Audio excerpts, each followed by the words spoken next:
The morning Emily Carter disappeared began like any other ordinary day in Ridgewood.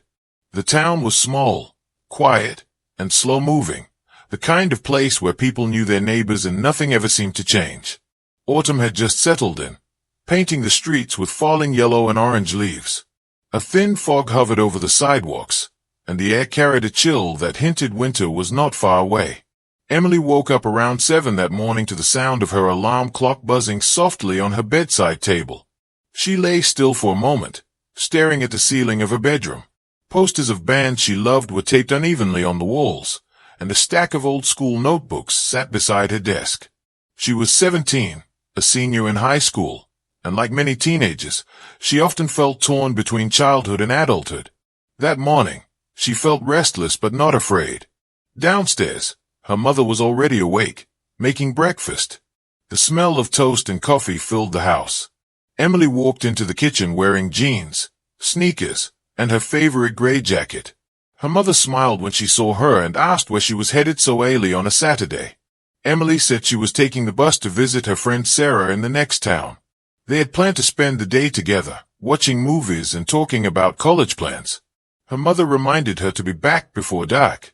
Emily nodded, grabbed an apple from the counter, and slung her small backpack over her shoulder. Inside were a notebook, some cash, and her phone.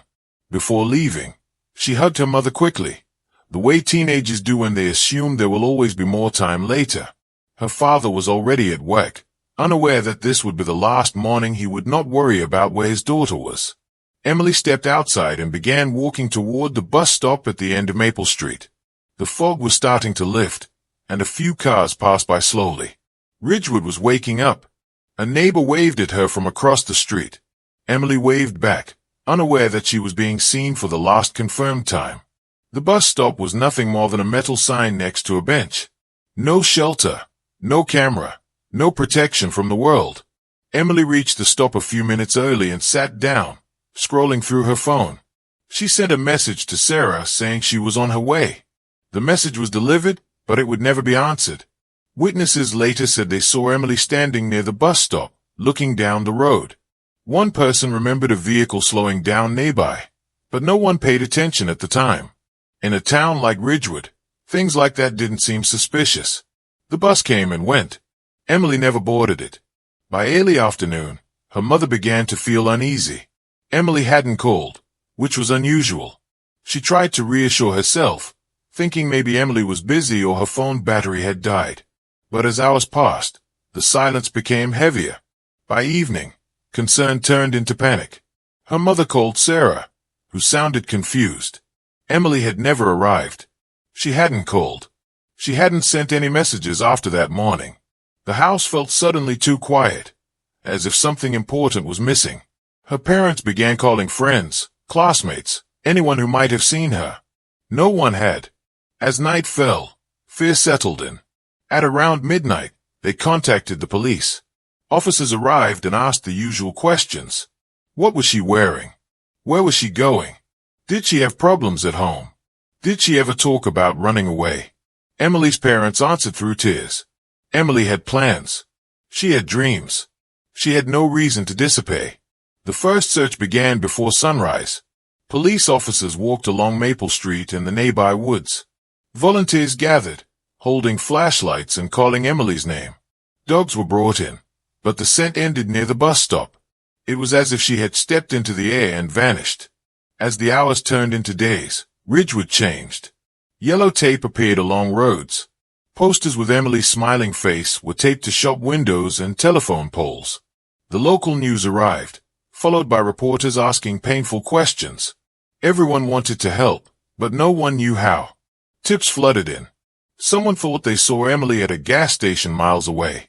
Another claimed she was seen getting into a car. Each lead raised hope, only to crush it again. There was no physical evidence. No blood. No clothing. No backpack. No witnesses who could say for certain what happened. Some people whispered that Emily might have run away. Others said she must have been taken. The rumor spread quickly, adding confusion and blame to an already broken family. Her parents refused to believe she would leave without telling them. They knew her better than that. Weeks passed, and the case began to slow. Police resources shifted elsewhere. New cases took priority. But for Emily's family, time stood still. Her bedroom remained untouched. Her jacket was gone, but everything else was exactly where she left it. At night, her mother lay awake listening for footsteps that never came. Her father drove the bus route over and over, hoping to spot something he had missed. Every phone call made their hearts race. Every knock on the door brought dread. Months later, the search officially scaled back. The case was still open, but the urgency faded. Ridgewood returned to its routines, though an invisible shadow lingered. The bus stop on Maple Street became a silent reminder of what had been lost. Emily Carter became a name spoken softly, a face remembered on faded posters. Her disappearance marked the town in a way no one could forget. And though no one knew it then, the truth of what happened that morning was far darker than anyone imagined, buried deep and waiting 25 years to be uncovered. The days following Emily Carter's disappearance blurred together in a painful haze for her family. What began as an emergency slowly transformed into something far more cruel: waiting.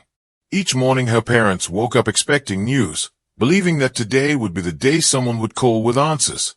Each night ended the same way, with silence pressing down on the house like a weight that refused to lift.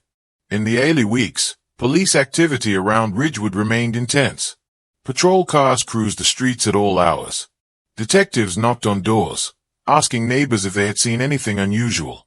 The bus route was mapped again and again, down to the smallest detail. Every driver was questioned, every schedule reviewed. But no matter how many times investigators replayed the morning of Emily's disappearance, it always ended the same way: a blank space where the truth should have been. Detective Mark Holloway was assigned to the case just 3 days after Emily vanished. He had worked missing person cases before, but something about this one stayed with him. Emily didn't fit the pattern. She wasn't struggling in school. She didn't have a history of running away. There were no signs of secret plans or hidden conflicts. Everything about her life pointed forward, not toward disappearance.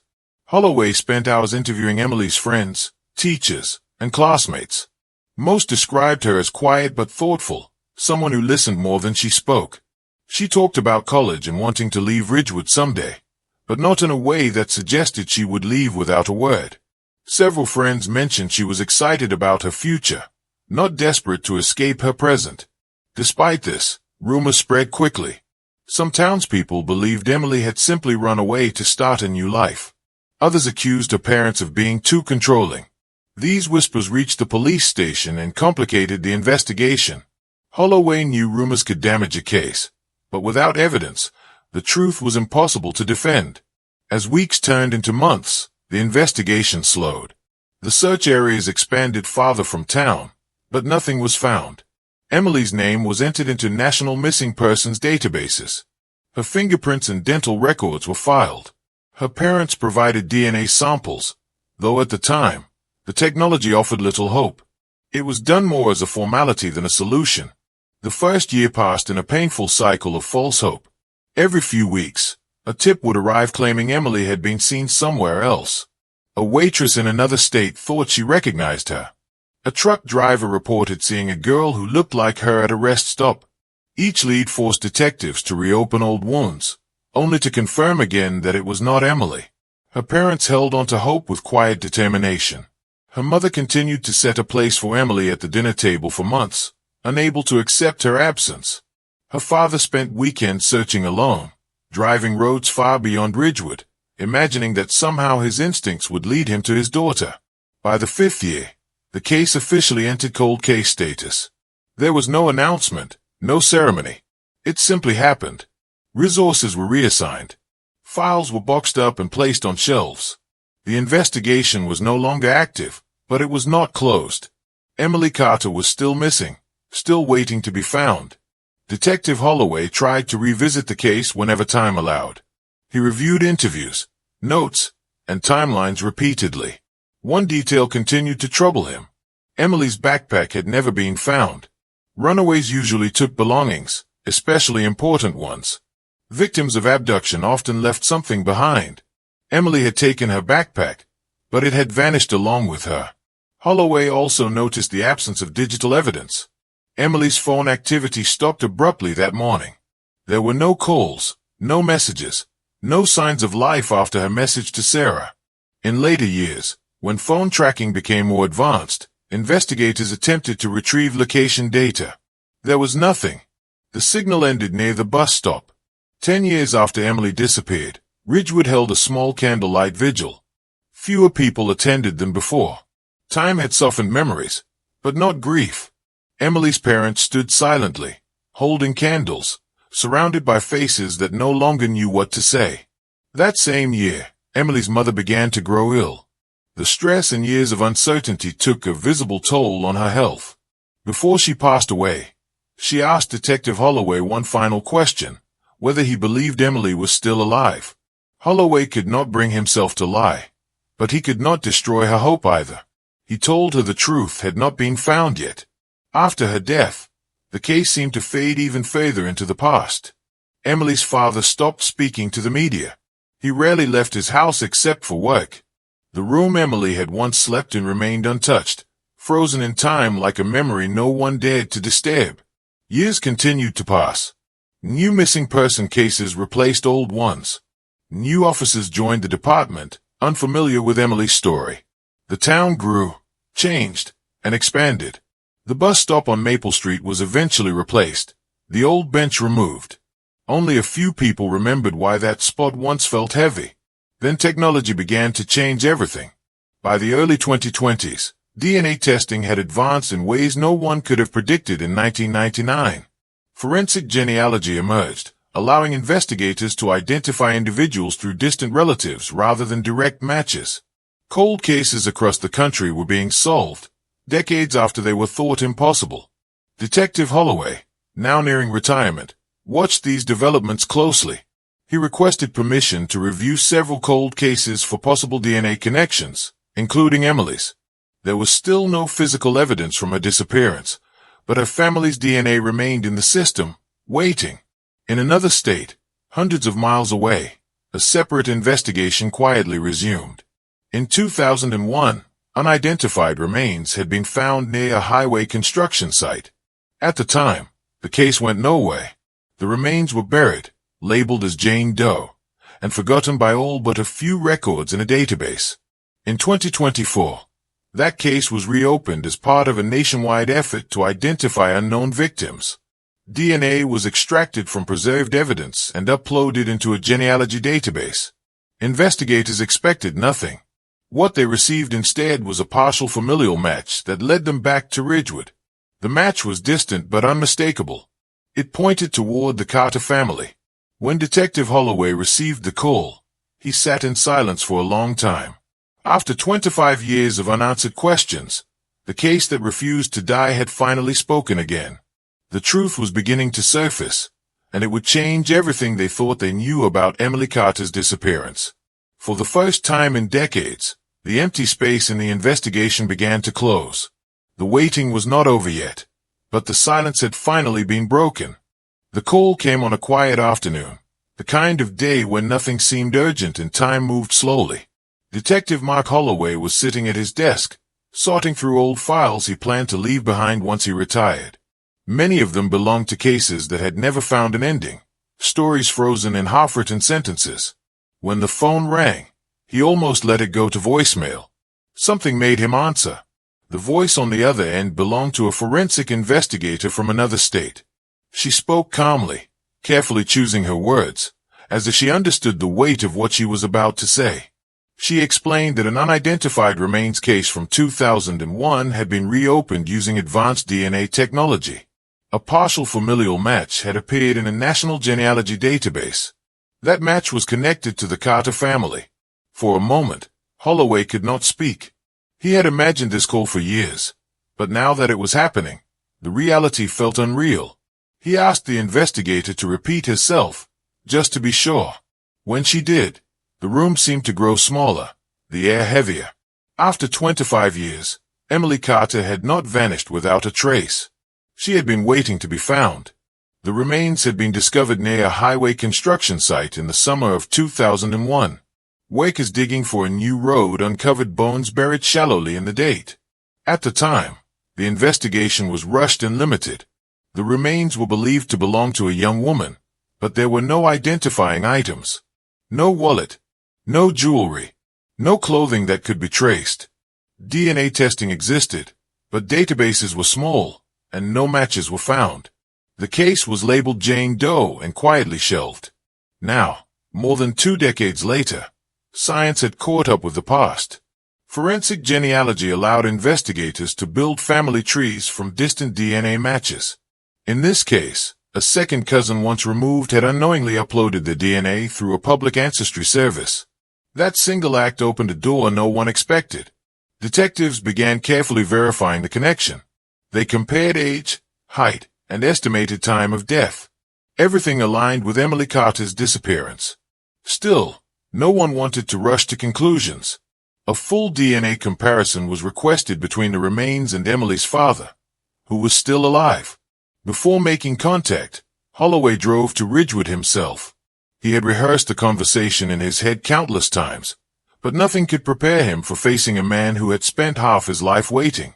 Emily's father listened silently as Holloway explained that new information had come to light. He didn't cry. He didn't speak.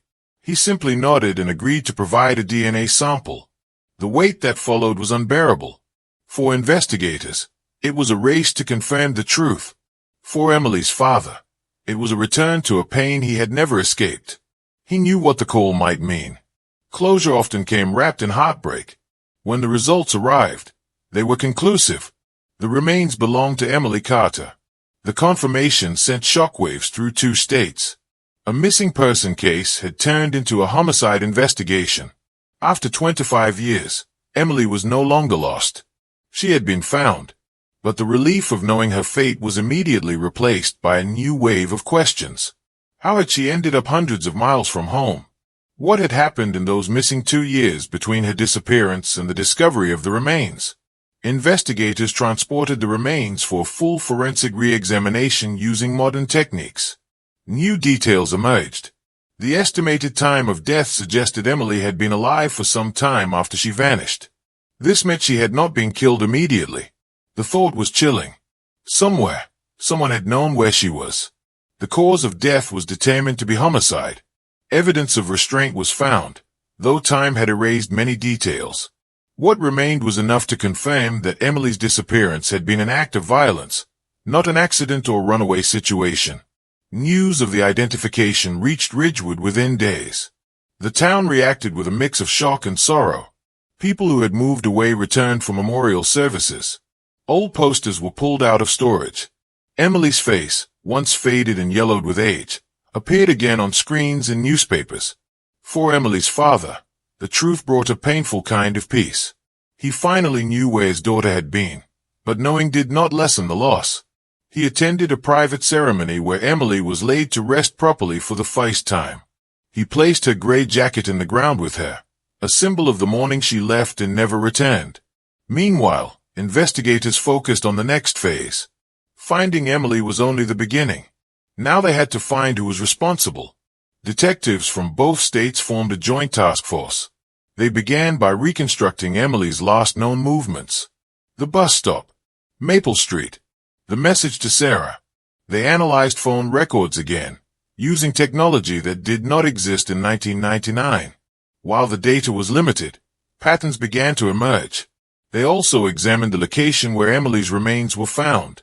The highway construction site had been active in 2001, but records showed the area had been accessible long before.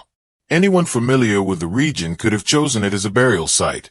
The most disturbing discovery came from re-examining witness statements from the original case. One witness had mentioned a vehicle slowing near the bus stop. At the time, the detail was dismissed as too vague. Now it mattered. Investigators pulled employment records for everyone who worked or traveled regularly along Emily's bus route in 1999. Names long forgotten resurfaced. One stood out immediately. Daniel Reeves. Reeves had been a bus driver assigned to Emily's route on weekends. He had been interviewed briefly after her disappearance and cleared due to lack of evidence. At the time, his story seemed ordinary. He said he saw Emily waiting but never spoke to her. There was no reason to doubt him then. But time had revealed new information. Reeves had moved frequently after 1999. He had worked near the highway construction site in 2001.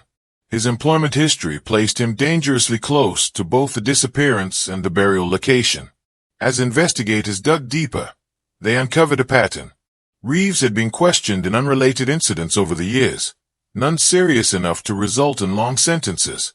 But the timeline painted a picture of someone constantly on the move, never settling down, always leaving before questions could catch up. A warrant was issued to collect DNA from Reeves. The process was handled carefully, quietly. When the results came back, there was no doubt left. The DNA matched evidence found with Emily's remains. The case that once had no answers now had a name attached to it. The truth, hidden for 25 years, was no longer silent. As Holloway read the final report, he felt a mixture of relief and sorrow. The DNA match had done what time and memory could not. It had spoken for Emily when she no longer could. And with that voice finally heard, the final chapter of the investigation was about to begin. Once Daniel Reeves's name resurfaced, the investigation took on a different weight. This was no longer a mystery built only on absence and time. It now had a shape, a direction, and a face that many people in Ridgewood recognized. That familiarity made the truth harder to accept and even more disturbing. Daniel Reeves had never stood out.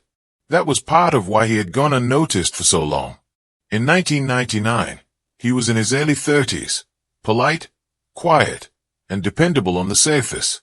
As a part-time bus driver, he followed the same routes every day, greeting passengers with a nod or a brief smile. Parents trusted him. Teenagers barely noticed him. He blended into the background of everyday life. When Emily disappeared, Reeves had been questioned like several other drivers. He told investigators he remembered seeing her at the bus stop but said she never boarded his bus.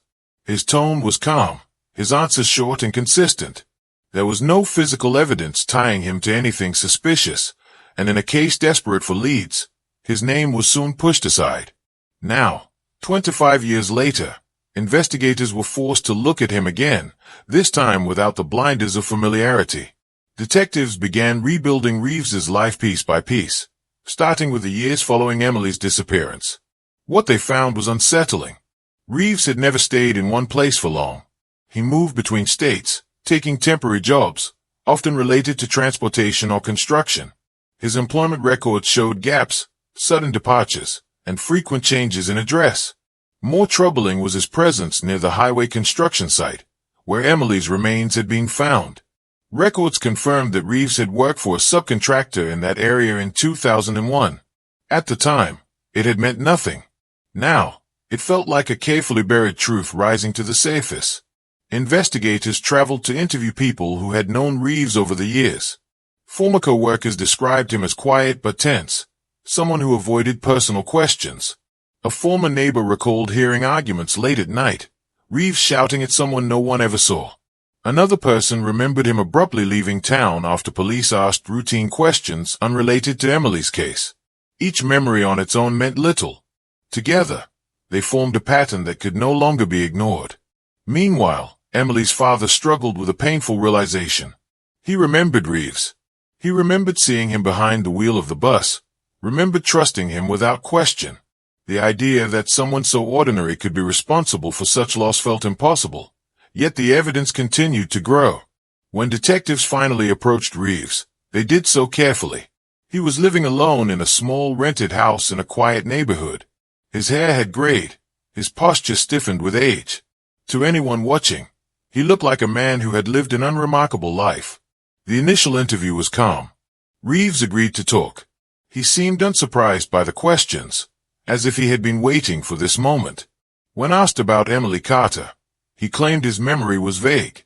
He repeated the same story he had told decades earlier. He said he saw her waiting at the bus stop and drove on. But investigators noticed small cracks. He avoided eye contact when discussing the bus route. His hands trembled when asked about his work history. When questioned about the highway site, he paused for just a second too long before answering. The DNA evidence changed everything. When Reeves was informed that his DNA matched evidence recovered with Emily's remains, the calm disappeared. His voice tightened. His breathing became shallow. He denied it at first, insisting there must be a mistake. But science left no room for denial. After hours of questioning, the truth began to spill out, slowly and painfully.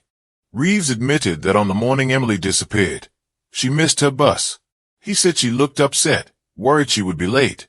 He offered her a ride, telling her he was heading in the same direction. Emily hesitated, but she trusted him. He was the bus driver, a familiar face, someone adults trusted. What happened next shattered the image of safety that Ridgewood once believed in. Reeves confessed that he took advantage of that trust. What began as an offer of help turned into something far darker. Emily realized too late that she was in danger.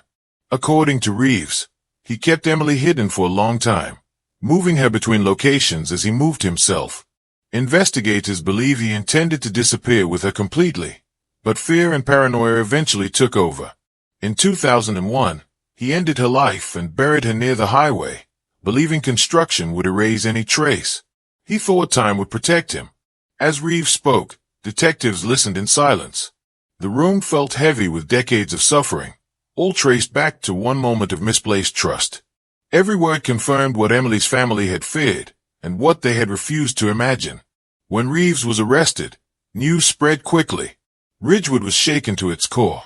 People struggled to reconcile the man they remembered with the crimes he confessed to. Parents questioned how many times they had trusted the wrong person. Old memories felt tainted, rewritten by truth. The arrest reopened wounds across the town. Some residents felt guilt for never questioning Reeves more closely. Others felt anger toward the system that allowed him to slip away for so long. The bus stop on Maple Street became a gathering place once again, this time for grief rather than hope. Emily's father was informed of the confession in person. He listened quietly, his face expressionless. When the detective finished speaking, he simply nodded. The words had confirmed what his heart already knew. The waiting was over, but the pain remained. Reeves was charged with multiple crimes, including kidnapping and murder. Because of the time that had passed, the legal process was complex, but the evidence was overwhelming. DNA, location records, and his own confession formed a case that could not be undone. As the trial approached, the story attracted national attention. News outlets focused on the role of DNA technology, calling it a miracle of modern science. But for those closest to Emily, it was not technology that mattered most. It was accountability. During the trial, prosecutors laid out the full timeline. They showed how Reeves had used his position to gain trust, how he exploited familiarity to avoid suspicion, and how he relied on time to bury the truth. Witnesses described his movements, his jobs, and his lies. Reeves showed little emotion as he listened. He stared forward, avoiding the gallery. When Emily's name was spoken, he did not react. The contrast between his silence and the pain filling the courtroom was striking. Emily's father took the stand only once. He spoke briefly, describing his daughter as kind, curious, and hopeful. He did not look at Reeves. He spoke to Emily, as if she was still listening. The jury deliberated carefully, aware of the responsibility placed in their hands. When the verdict was read, guilty on all counts, there was no celebration, only a quiet release of breath, as if the room itself had been holding it for decades. Reeves was sentenced to spend the rest of his life in prison. As he was led away, he glanced once toward the back of the courtroom. No one met his eyes. Outside, reporters gathered, but Emily's father declined to speak. He walked away alone, carrying a grief that had finally found its shape. For Ridgewood, the truth brought no comfort, only understanding. The familiar face in the shadows had been revealed, and with it, the illusion that evil always looks frightening. Sometimes, it looks ordinary. Sometimes, it waves as it passes by. And sometimes, it takes 25 years for the darkness to be fully seen. The sentencing marked the end of the trial, but it did not mark the end of the story. For Emily Carter's family, justice arrived quietly, without celebration, without relief strong enough to erase what had been lost. It came instead as a steady, heavy truth that settled into their lives, reshaping the past rather than repairing it. When Daniel Reeves was led away in handcuffs, the courtroom remained silent. There were no gasps, no applause, no cries of victory. The silence felt appropriate, as if everyone present understood that nothing could truly balance what had been taken. 25 years of waiting, wondering, and imagining could not be undone by a verdict, no matter how final. Emily's father left the courthouse alone. Outside, reporters called his name, hoping for a statement, but he did not turn around. For decades, he had lived inside questions. Now he lived inside answers, and they were heavier than uncertainty ever was. He drove home to the same house, to the same quiet rooms, carrying a truth that would follow him for the rest of his life. In the days that followed, Ridgewood tried to understand what had happened. People spoke about Emily again, not as a missing girl frozen in time, but as a young woman whose life had been cruelly stolen. Old memories surfaced. Teachers remembered her sitting quietly in class. Friends recalled laughter that felt distant now. Neighbors remembered waving to her on the street, never knowing it was goodbye. The town council decided to place a small memorial near Maple Street, close to where Emily was last seen. It was simple, just a stone with her name and the year she lived. No mention of how she died. No mention of who was responsible. Only a quiet acknowledgement that she mattered. On the day the memorial was unveiled, people gathered without cameras or speeches. Emily's father stood at the back, hands folded, watching as flowers were placed gently at the base of the stone. He did not speak, but for the first time in many years, he felt that his daughter had been returned to him in some small way. Meanwhile, Detective Mark Holloway officially retired. His final act before leaving the department was to close Emily Carter's case file. He did not do it lightly. He reread the first report, written in 1999, filled with uncertainty and hope. Then he read the final pages, where facts replaced questions. The arc of the case stretched across half his career, a reminder that some stories refuse to end until the truth is ready to be found. Holloway often thought about how close the case had come to remaining unsolved forever. If DNA technology had not advanced, if a distant relative had not uploaded their genetic information, if preserved evidence had been lost, any one of those missing pieces would have kept Emily's voice silent. The case changed how the department approached cold files. Other investigators began reopening cases once thought impossible to solve. Names long forgotten were spoken again. Families who had given up hope received unexpected calls. Emily's story became proof that time alone does not erase truth. For Emily's father, life moved forward slowly. He began visiting her grave regularly, bringing flowers and sitting quietly. He spoke to her in the same way he always had, telling her about the weather, about small changes in town, about nothing important. These conversations were not about answers anymore. They were about connection. He also began speaking to families of other missing persons. At first, he resisted. He felt he had nothing helpful to say. But when he shared his story, he saw recognition in their eyes. He understood then that even painful truth was a form of hope. Knowing mattered. Being remembered mattered. Years earlier, he had feared that Emily would disappear from the world completely, reduced to a case number and a faded photograph. Now, he saw that her story had become something larger. It had reached people who had never met her, reminding them that behind every missing poster was a life, a family, and a future interrupted. Daniel Reeves lived out his sentence in isolation, his name known only in court records and news articles. He did not appeal. He did not speak publicly. He faded into the system, just another prisoner among many. The man who once blended into the background of everyday life now disappeared into a place where time moved differently, measured not by freedom but by consequence. There were moments when Emily's father wondered if justice had truly been served. Reeves would grow old behind bars, but Emily would never grow old at all. Justice, he realized, was not balance. It was acknowledgement. It was the world finally saying that what happened to her mattered. On the 26th anniversary of Emily's disappearance, the town held a quiet remembrance. There were no headlines this time, no cameras, just candles, softly lit, forming a line along Maple Street.